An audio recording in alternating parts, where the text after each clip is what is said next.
So welcome everyone. आज हम बात करेंगे कि where should you place your cane, either on ipsilateral side और on contralateral side. Ipsilateral side मतलब जो हिप हमारा अफेक्टेड है, जो साइड हमारी अफेक्टेड है, हम उस साइड केन को पकड़ें, या जो अफेक्टेड हिप के ऑपोजिट वाला हिप है हम उस साइड केन को पकड़ें।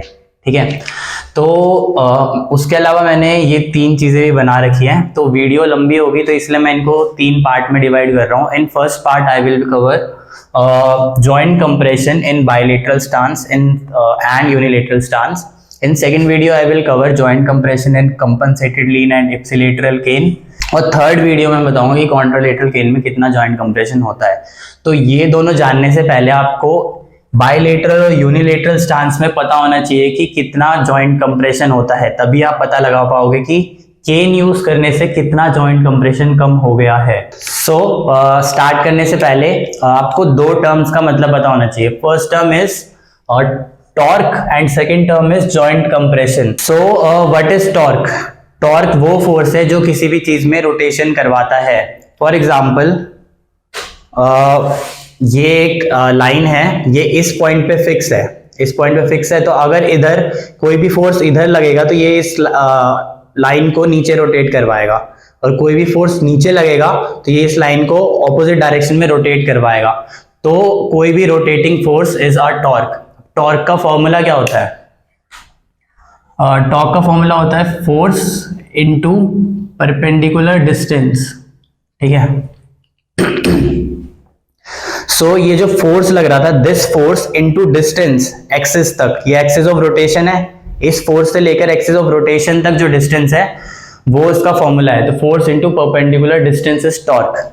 अब टॉर्क जितना ज्यादा दूर फोर्स लगेगा उतना ज्यादा टॉर्क बढ़ेगा, क्योंकि जितना ज्यादा डिस्टेंस बढ़ेगा उतना ज्यादा टॉर्क बढ़ेगा, या जितना ज्यादा फोर्स लगेगा उतना ज्यादा टॉर्क बढ़ेगा।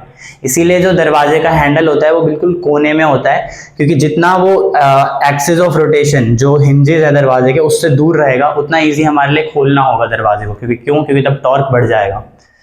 अब हम बात करते हैं व्हाट इज जॉइंट कंप्रेशन। ठीक है, सो जॉइंट कंप्रेशन एक तो हो गया, जैसे हम अभी हिप की बात करें तो हिप का एग्जांपल लेते हैं। ये एसिटाबुलम है, ये फीमर का हेड है, तो फीमर का हेड और एसिटाबुलम के बीच में एक कंप्रेशन लग रहा है। और ये कंप्रेशन क्यों लग रहा है? कि एसिटाबुलम के ऊपर हमारी पूरी ट्रंक है, हमारी पूरी बॉडी है, तो ये जो हमारा वेट है, ग्रेविटी इसको नीचे पुल कर रही है, और ये कंप्रेशन फोर्स लगा रही है फीमर और एसिटाबुलम के बीच में। ठीक है, तो एक कंप्रेशन जो जॉइंट कंप्रेशन है उसका एक कॉज हो गया क्या? हमारा बॉडी वेट। दूसरा कॉज होगा उसका हमारे मसल का पुल। तो अब हिप का एग्जांपल लेते हैं। अगर मैं एक पैर पे खड़ा होता हूं, मैं इस पैर पे खड़ा हूं, तो मेरे राइट साइड की हिप अबडक्टर्स कॉन्ट्रैक्ट करेंगी मेरे पेल्विस को नीचे ड्रॉप करने से। ठीक है, तो राइट साइड की पेल्विस कॉन्ट्रैक्ट करेंगी, तो अबडक्टर्स नीचे पुल कर रही है मेरे पेल्विस को। तो इधर से अगर हम इसको फीमर का हेड मानते हैं और इसको एसिटाबुलम मानते हैं, हिप जॉइंट हो गया हमारा, तो इधर से सेंटर से बॉडी वेट लग रहा था नीचे गिराने में, दूसरी साइड से अबडक्टर भी पुल कर रही है उसको ऊपर उठाने में। तो अब जॉइंट पे और ज्यादा कंप्रेशन फोर्स लग रहा है। एक तो था बॉडी वेट की वजह से और एक है अबडक्टर के पुल की वजह से। तो जॉइंट कंप्रेशन हम लिख देते हैं force due to abductors plus force due to body weight. ये हमारा जॉइंट कंप्रेशन के लिए फॉर्मूला आ गया। अब हम इन सारी चीजों में इन दोनों को निकालेंगे और बताएंगे कि सबसे कम जॉइंट कंप्रेशन किस में लग रहा है, क्योंकि जितना ज्यादा जॉइंट कंप्रेशन कम होगा उतना ज्यादा पेशेंट को पेन कम फील होएगा।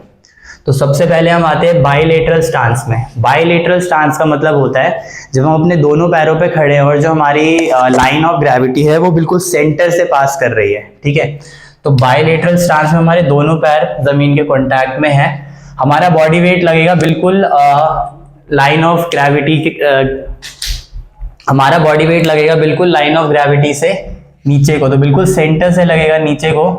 This is F body weight, force due to body weight. ठीक है, अब इसको हमने साइड में बना लिया है, ये दो हमारे हिप जॉइंट है। ठीक है, यहाँ पे सेंटर में force due to body weight हमारा लग रहा है। तो अब जॉइंट कंप्रेशन निकालने के लिए हम ये फॉर्मूला यूज करेंगे यहाँ पे। तो फोर्स जॉइंट पे कितना लग रहा है will be equal to force due to body weight plus force due to abductors. ठीक है, तो हम जब बाइलेटरल स्टांस में खड़े हैं तो हमारे अबडक्टर इतना काम नहीं कर रहे हैं, क्योंकि हमारा जो पेल्विस है वो सपोर्टेड है दोनों साइड से, तो इधर के अबडक्टर्स को काम नहीं करना पड़ रहा उसको ऊपर उठाने के लिए। तो हम force due to abductor bilateral stance में नेग्लिजिबल मान सकते हैं, तो हम इसको यहाँ पे 0 ले लेते हैं। ठीक है,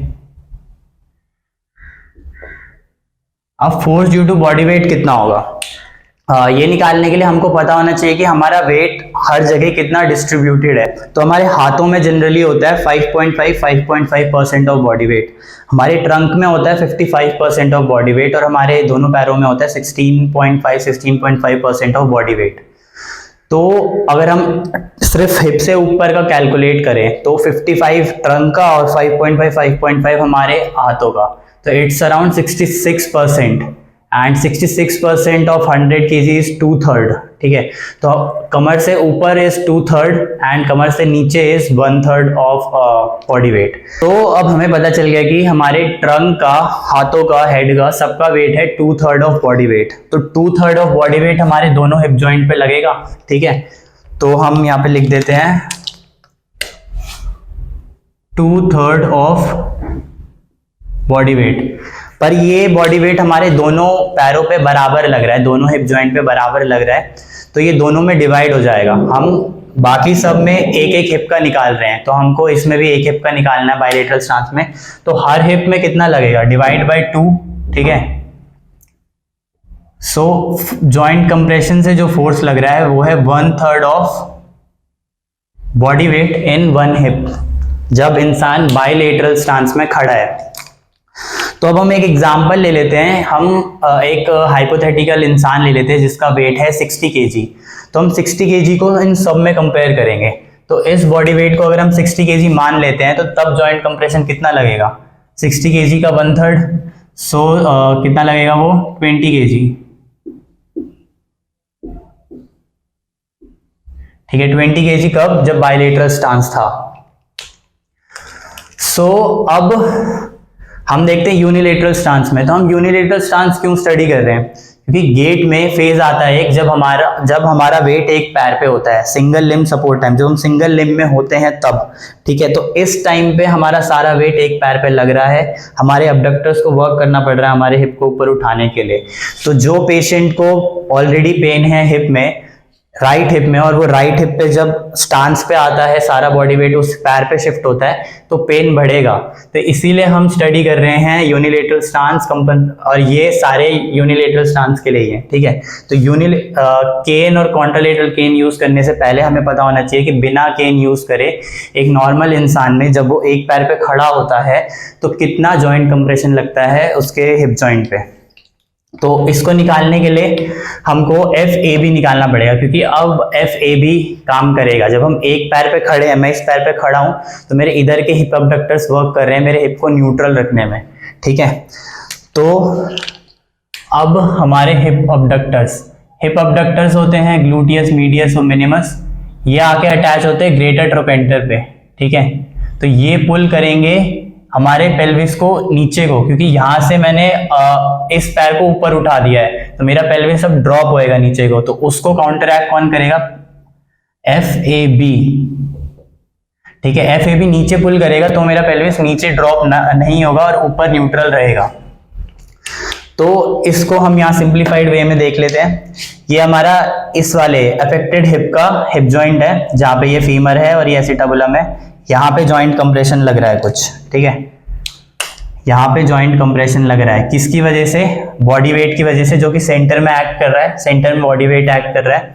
और इसको बैलेंस कौन कर रहा है, FAB, जो कि हिप को नीचे गिरने से रोक रहा है और उसको ऊपर उठा रहा है। ठीक है, FAB रोक रहा है इसको। तो FAB will be equal to FBW, पर हम यहाँ पे फोर्सेस की बात नहीं करेंगे क्योंकि ये दोनों अलग अलग डिस्टेंस पे है। सेम डिस्टेंस पे होते तो हम फोर्सेस को इक्वेट कर सकते थे। हम टॉर्क की बात करेंगे क्योंकि डिस्टेंस दोनों का अलग है, तो जो फोर्स ज्यादा दूर लगेगा वो ज्यादा टॉर्क लगाएगा घुमाने में। तो हम ये कह सकते हैं कि torque due to abductors will be equal to torque due to body wait.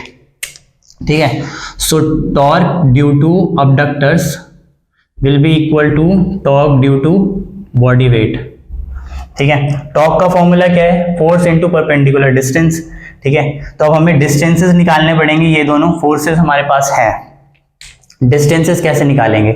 तो जनरली देखा गया है कि जो हमारा सेंटर से हिप जॉइंट तक का जो डिस्टेंस होता है वो अराउंड 10 सेंटीमीटर होता है, और यहां से लेकर यहां तक जो डिस्टेंस होता है अपना हिप जॉइंट से लेकर ग्रेटर ट्रोगेंटर तक वो होता है 5 सेंटीमीटर अराउंड। पर ये वैरी कर सकता है हर इंसान के कॉम्पोजिशन के हिसाब से। पर हमारे पास एक आइडिया हो चुका है कि ये जो डिस्टेंसेस हैं ये एग्जैक्टली हाफ है एक दूसरे के, ठीक है। ये डिस्टेंस अप्रोक्सीमेटली मान सकते हैं इसका ट्वाइस है, ठीक है। तो ये अगर 2x हम लेते हैं तो इसको हम x मान सकते हैं, ठीक है। तो अगर मैं इस डिस्टेंस को 2x मान रहा हूं, ठीक है, तो हम इस डिस्टेंस को x मान सकते हैं कैलकुलेशंस इजी करने के लिए, ठीक है।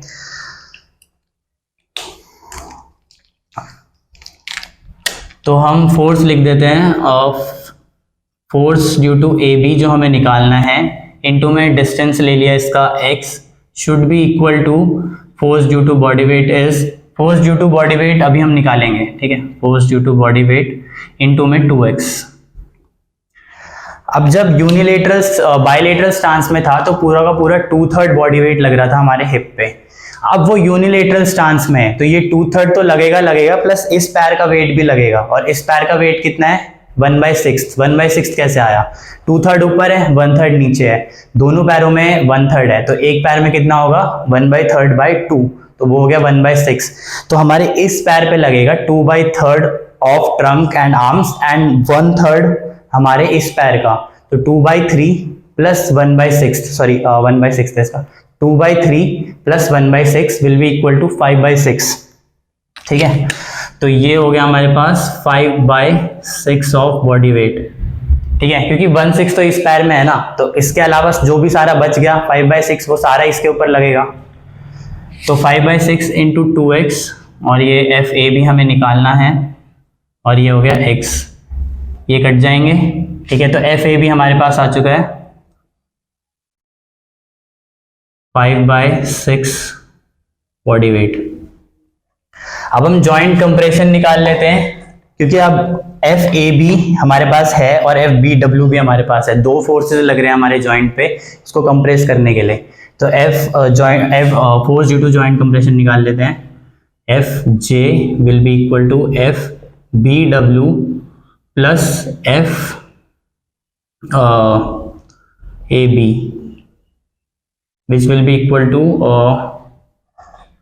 इधर 2 भी मल्टीप्लाई हो रहा था, ये 2 मल्टीप्लाई नहीं किया तो ये 10 हो जाएगा, ठीक है। So it will be equal to 5/6 body weight plus 10/6 body weight, which will be equal to 15/6 body weight, ठीक है। तो हमने जॉइंट कंप्रेशन निकाल लिया, वो आया है हमारे पास 15/6 बॉडी वेट। तो 15/6 is almost around 2.5 times more than body weight. तो अगर हम वो एग्जांपल जो हमने लिया था 60 kg का यहाँ पे भी लेते हैं, तो एक 60 kg के इंसान में कंपैरिजन कितना वेट का लगेगा, वो अगर हम यहाँ पे 60 kg डाल देते हैं तो 15/6 into 60 kg will be around 150 kg,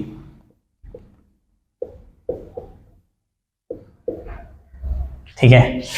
तो पेशेंट का बॉडी वेट था 60 kg, पर जब वो एक पैर पे खड़ा होता है और उसके अबडक्टर अच्छे से काम कर रहे हैं तो जॉइंट कंप्रेशन कितना लग रहा है 150 kg। जब वो बायलेटरल स्टांस में था तो 20 kg लग रहा था, तो इट्स ऑलमोस्ट अराउंड 2.5 kg और 2.5 times of the body weight और 3 टाइम्स द बॉडी वेट। तो इतना ज्यादा फोर्स लगता है हमारे हिप जॉइंट पे जब हम एक पैर पे खड़े होते हैं। तो एक चीज और, फोर्स हमेशा न्यूटन में होता है, ठीक है, फोर्स होता है न्यूटन में। हम यहाँ पे वेट ले रहे हैं तो हम जो भी वेट अपना ले रहे हैं उसको हमको 10 से या 9.8 से मल्टीप्लाई करना पड़ेगा फोर्स निकालने के लिए। तो हमें अब दोनों साइड फोर्सेस ही हैं, तो इसलिए मैंने 10 नहीं लिया है, मैंने न्यूटन में नहीं लिया है, मैंने सीधा वेट ले लिया, ठीक है। लेकिन फोर्स न्यूटन में होता है, तो ये जो मेरा फोर्स आया है ना एफ जे, ये यहाँ पे मल्टीप्लाई होगा इससे कोफिशिएंट से 9.8 या 10 से मल्टीप्लाई होगा तो हमारे पास फोर्स आएगा। तो कुछ नहीं, बस ये फिर अगर हमें यहाँ पे फोर्स लिखना होगा तो 1500 न्यूटन का फोर्स होगा, यहाँ पे फोर्स लिखना होगा तो वो 200 न्यूटन का फोर्स होगा, ठीक है। इसलिए हमने कैलकुलेशन में 10 को मल्टीप्लाई नहीं किया, हम डायरेक्ट वेट निकाल रहे हैं, वेट से कंपेयर कर रहे हैं, ठीक है, लेकिन हमको न्यूटन में लेना चाहिए। अब आपको पता चल गया कि बाइलेटरल स्टांस में कितना जॉइंट कंप्रेशन लग रहा है और यूनिलेटरल स्टांस में कितना जॉइंट कंप्रेशन लग रहा है। इसका क्या सिग्निफिकेंस था ये मैंने आपको क्यों बताया, ठीक है। जब हम दोनों पैरों में खड़े थे तो इतना कम लग रहा था, एक पैर पे खड़े होने से इतना ज़्यादा लग रहा है। तो अगर कोई हिप पैथोलॉजी का पेशेंट है आपके पास, hip for example hip osteoarthritis का पेशेंट है, यूनिलेटरल स्टांस में 3 times of body weight almost लग रहा है हमारे एक हिप में, तो अगर आप उसका जो एक्सरसाइज प्लान है उसमें वेट लॉस करवाओगे तो 1 kg का weight loss 2.5 times joint compression कम करेगा, 1 kg का वेट लॉस, क्योंकि ये बॉडी वेट से मल्टीप्लाई हो रहा है ना। तो अगर मैं यहाँ पे 60 kg बॉडी वेट लिया, इसको 59 से मल्टीप्लाई करूंगा तो यहाँ पे 2.5 किलो और कम हो जाएगा, ठीक है। तो सिर्फ 1 किलो वजन घटाने से 2.5 किलो का कंप्रेशन कम लग रहा है इस हिप में जब पेशेंट चलता है और इस फेज में होता है जब वो एक पैर पे है। जॉइंट कंप्रेशन कम होगा तो पेशेंट को पेन भी कम होएगा। तो ये आपको यहाँ से पता चल गया। ऊपर से जो एथलीट्स होते हैं उनको फॉर एग्जांपल एक सॉकर प्लेयर ले लेते हैं या फिर जंपर्स ले लेते हैं, तो उनको जैसे एक पैर पे स्टांस लेके फिर बहुत ज़्यादा फोर्स जनरेट करना है, ठीक है। तो ये बहुत ज़्यादा फोर्स जनरेट करने के लिए इस एक पैर के अबडक्टर्स की जो स्ट्रेंथ है वो बहुत ज़्यादा होनी चाहिए। तो हायर स्टडीज जब आप करोगे तो आपको पता चलेगा कि ये जो अबडक्टर का फोर्स है वो ऐसे ही निकलेगा। जो फोर्स जनरेट करना है हमको यहाँ से पूरा हमारा बॉडी वेट का फोर्स हो गया, उन सबको अबडक्टर्स को देखना है, तो वो फोर्सेस सारे न्यूटन्स में आएंगे और उसको आपके अबडक्टर्स को देखना पड़ेगा। तो आपको एथलीट को ट्रेन करना है तो आपको उस हिसाब से ट्रेन करना पड़ेगा, ठीक है। तो ये वीडियो यहीं खत्म करते हैं। नेक्स्ट वीडियो में हम करेंगे कंपनसेटेड लीन और इप्सिलेटरल केल, ठीक है। यह क्या है वो आपको नेक्स्ट वीडियो में पता चल जाएगा।